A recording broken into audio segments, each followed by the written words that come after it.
Всім вітання! Мене звати Гонза Олена, і я розповідаю про кіно та костюми в кіно. І сьогодні ми поговоримо про фільм «Бідні знедолені» Йоргоса Лантімоса. Минулого року цей фільм став справжньою подією, зібравши дуже багато номінацій і премій. Серед них «Золотий глобус» та «Золотий лев» Венеціанського кінофестивалю у категорії «Кращий фільм» та такі статуетки, як «Оскар» і «Бафта» у таких, наприклад, категоріях, як «Краща актриса» Емма Стоун та «Кращі костюми». Художницею по костюмах тут була Холлі Уоддінгтон. Це адаптований сценарій роману Алістера Грея 1992 року. Історія відбувається у вікторіанському Лондоні у 1880-х роках. Молода жіночка, яку грає Емма Стоун, вирішує сіганути з моста, але її воскрешає геніально божевільний вчений у виконанні Вільяма Дефо, якого пізніше вона буде звати просто Бог. Жінка виявляється вагітною, і він вирішує пересадити їй мозок її ненародженої дитини. І ось перед нами молода жіночка, що стрибає наче дитина, і її сприйняття світу, дорослішання та пізнання усього навколишнього ми бачимо і через зміну її костюмів. Ця історія дещо нагадує одночасно Франкенштейна, Алісу в країні див та Пінокіо. Художниця по костюмах Холлі Уоддінгтон за 2,5 дні до першої зустрічі з Йоргосом Лантімосом отримала сценарій. До речі, її роботи ви могли бачити у таких фільмах, як «Леді Макбет» 2016 року, «Битва титанів» 2010 року та «Спокута» 2007 року. Саме так, саме вона зробила ту відому зелену сукню для Кіри Найтлі. Описуючи костюми для фільму «Бідні знедолені», Холлі Уоддінгтон використовує слово «незрозуміле» для еклектичного та шаленого гардеробу Белли Бакстер у виконанні Емми Стоун. Це не костюми з історичної драми, вона уникала всього, що могли використовувати на той період для обробки суконь, наприклад, мережева чи пір'я.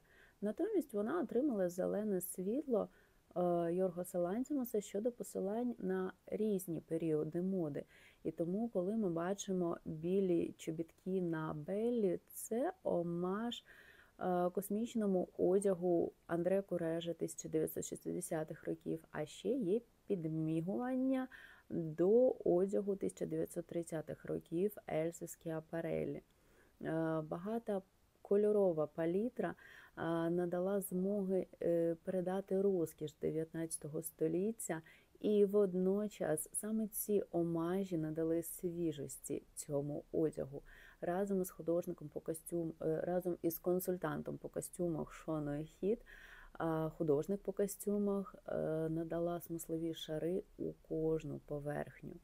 Розробляючи костюми для Белли, вона зрозуміла, що все стало набагато очевидніше, коли дізналася, що у Белли буде довге вугольно-чорне волосся. За її словами, картина Егона Шилле стала джерелом натхнення для Йоргоса Лантімоса і, звісно, вона вплинула на палітру для Белли. Використовуючи шовкові, легкі та прозорі тканини, вона намагалася передати відчуття органіки, того, що бурхливе, але одночасно і дихає, і не може стримуватися. Референсами для цього стали фотографії істот, що живуть під водою, а також різних тактильних поверхонь. А ще вона використовувала книгу викройок 1890 року, яку її консультант знайшов у лондонського антикваріата на ринку Портобелло. Чомусь мені одразу згадується Паддінгтон, але це моя історія. Отже, це був дуже короткий період моди, коли жінки носили рукава жиго, чи, як їх іще називали, баранячу ногу. Вона вирішила зробити акцент на цих рукавах і зробили їх ще масивнішими. У цьому її підтримав, звісно, Йоргос Лантімос, але натомість вони вирішили відмовитися від корсетів. І, як вона казала, це було спочатку дуже лякаючою перспективою через те, що саме корсет надає форми історичному костюму. Але вона змішала матеріали і епохи, тож чому ні?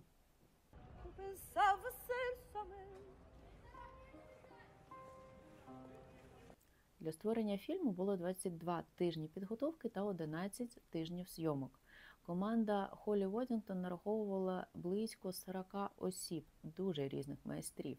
Вона дуже прискіпливо відноситься до палітри так само, як і Йоргос Лантімос. Тому, відштовхуючись від гардеробу, м'якого та ніжного гардеробу Белли Бакстер, їм треба було знайти контраст гардеробу тієї особи, якою Белла була до того, як стрибнула з моста.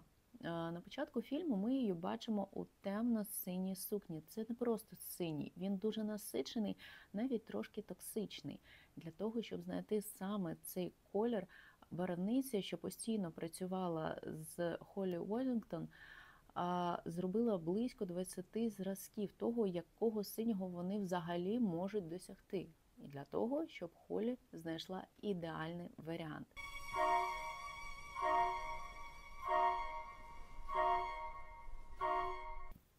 Ідея сукні була в тому, щоб натякнути, що Белла була одружена за армійським генералом. Тому ця сукня нагадує обладунки, а рукави мають ці шарнірні складки. Коли він її знаходить та повертає додому, на ній ми бачимо дещо схожу сукню, яка теж має варіації обладунків.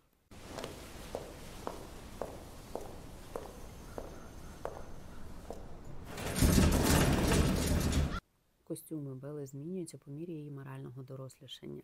Як казала Холлі Уоддінгтон, вона схожа на маленьку дитину, що постійно втрачає одяг. На цей аспект Холлі Уоддінгтон надихнули її особисті світлини, де вона, будучи маленькою із своєю сестрою, наряджається у дорослі речі. Коли Белла ще живе у будинку доктора Бакстера, їй допомагає одягатися місіс Перм, його асистентка. Але іноді вона просто десь втрачає одяг, і ми бачимо, як вона носиться по будинку у тюрнюрі, який більше нагадує хвіст омара. До речі, це одна з улюбленіших речей гардеробу Белли, самої художниці по костюмах. Аналогічну історію потім побачимо і коли Белла вирушає до Лісабону, коли вона виходить у місто пройтися самостійно, на ній верх є, але вона у коротких шортах. Вона забула про спідницю або навіть не знає, як її правильно одягати. А ще важливий момент у цій сцені – це її взуття. Надихнули на його створення черевики Андре Курежа 1960 року. І головна ідея в них полягала в тому, що тут відкриті пальці ніг. Белла настільки нестримна, настільки відкрита та оголена перед цим світом, що навіть пальців не витримують. А вже ж подібне взуття неможливо було уявити у вікторіанську епоху, тому що тоді не дозволялося відкривати навіть лодижки.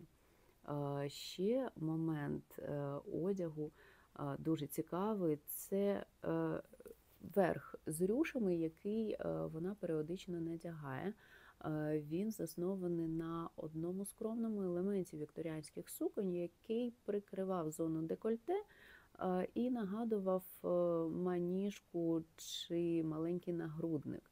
А Белла цю річ носить просто як блузку. В принципі, можна сказати, що половина її гардеробу складається із нижньої білизни.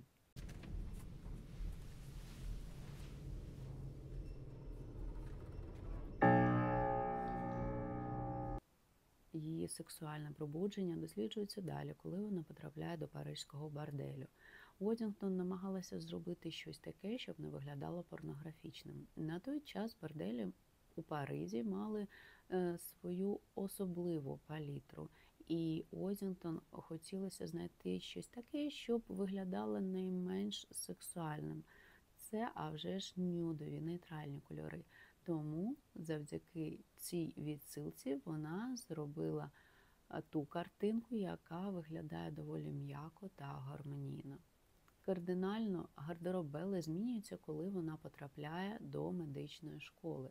Вона змішується з толпою цих хлопчиків, які носять традиційні пошиті на заказ сюртуки. На Беллі теж сюртук, але і тут вона забуває про спідницю і одягає просто високі чоботи. Навіть тут ми бачимо ці експерименти Белли, коли вона не одягається, а збирає одяг на собі. Vous avez ici le diaphragme.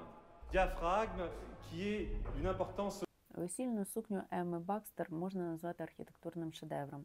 Вона створена з капелюшної сітки, органзи, бавовни і тюлю, а рукави обрамляють стрічки з ніжного шовку. По законам гравітації ці рукави Жиго, а вони в діаметрі приблизно метр, просто не могли б тримати свою форму, але художниця по костюмах не видає цієї таємниці. Натомість у кількох інтерв'ю вона казала, що це було для неї справжнє випробування. А для Белли Бакстер ця сукня була метафорою її стану. Вона дещо нагадує клітку, що і являє, по суті, для неї шлюб. Щодо вуалі, то для Холі Водінгтон це було завдання із зірочкою, але зранку перед зйомками вона розповіла про це Еммі Стоун у гримерці, і Емма просто схопила шматок цієї сітки, намотала навколо обличчя та зав'язала ззаду. Просто геніально. За основу цієї сукні була взята сукня Мадлен Віане 1936 року, ще відома під назвою «Сукня вулик».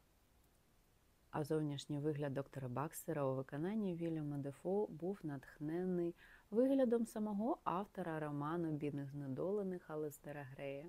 У пошуках візуальної умови для цього персонажа режисер та художниця по костюмах звернули увагу. Чом би і ні? Тож, дякую, що ви подивилися цей епізод. Сподіваюся, вам було цікаво. А хто ще не підписався, підписуйтеся. Будемо розглядати інші костюми в інших фільмах надалі.